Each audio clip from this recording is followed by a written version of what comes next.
The anticipation for F1 in 2022 was high as the major overhaul to the technical regulations teased the tantalising prospect of a potential reset to the competitive order, leaving a real sense of excitement that this season could end up being a wide open contest.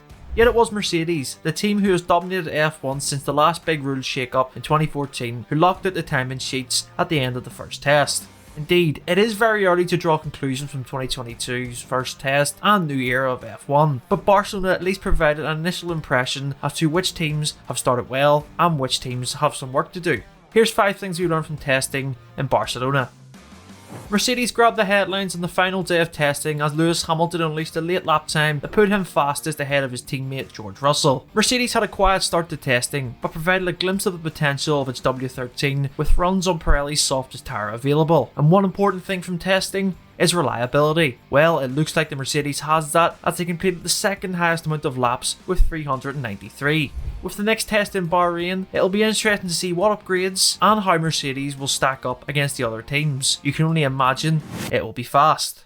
It's been a big debate over the winter as the F1 regulations have came into effect, and one of the main points discussed is the ability for drivers to follow each other closer when racing. Well, since a couple of photos have emerged from testing of drivers following much closer through the final chicane and Main Street in Barcelona, it appears that this would be the case. I know that these photos can make things look a lot closer than they actually are, but comments from the drivers are backing up the theory that you can indeed follow closer in these new cars. Ferrari's Charles Leclerc said that from 3 seconds to 1 second behind the car in front of you, you can actually follow closer now. So this is indeed exciting for 2022, and let's hope this trend continues. Alfa Romeo and Haas certainly look on the back foot heading into the second test in Bahrain, both teams being plagued by issues across all 3 days in Spain. Alfa Romeo rookie Guan Yu Zhou triggered 2 red flags on day 3, while his teammate Valtteri Bottas could only manage a handful of laps in the afternoon before he failed to re-emerge with an unspecified issue. Alfa Romeo and Haas completed the fewest laps of testing with just 175 and 160 respectively. Getting on to Haas, it was a week overshadowed by a difficult sponsor and driver saga in the wake of Russia's invasion of Ukraine. They also suffered multiple gremlins that kept Mick Schumacher and Nikita Mazepin garage-bound for long periods, including the whole of Friday afternoon. With Mazepin's future uncertain with the team and the team heading into the Bahrain test clearly in the unknown, let's hope both teams' fortunes can turn around as we get to the test in Bahrain.